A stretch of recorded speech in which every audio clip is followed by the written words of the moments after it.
25 years ago, Universal and I took a big risk on a film that wasn't simply about dinosaurs. It was a film that embraced the age-old question, could science fiction become science eventuality?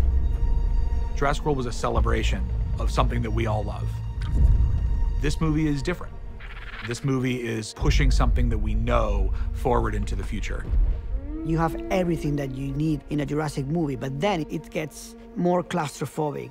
It has this kind of gothic element, and you start to build up the tension in a very different way. We're picking up the movie a few years after the events of Jurassic World. I know why we're here. A rescue op. Hey, Owen. Save the dinosaurs from the island that's about to explode. What could go wrong? Blue, come with me. You know you can't stay here. Pack your men up right now. That's when we realized that these are not good people that we're dealing with. It was all a lie! The first part of this movie is classic Jurassic, and then you go into this far more dangerous world. We arrive at this mansion where they're auctioning off these animals to the highest bidder. What is that thing? They made it. The Indoraptor. They're gonna sell them. Not Blue.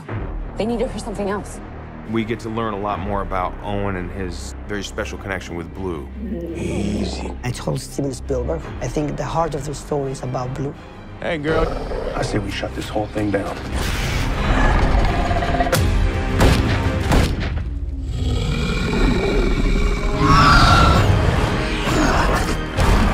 We hope that people come out with their imaginations expanded of what a Jurassic Park movie can be.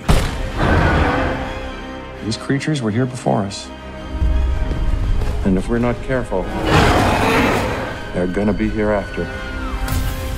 Welcome to Jurassic World.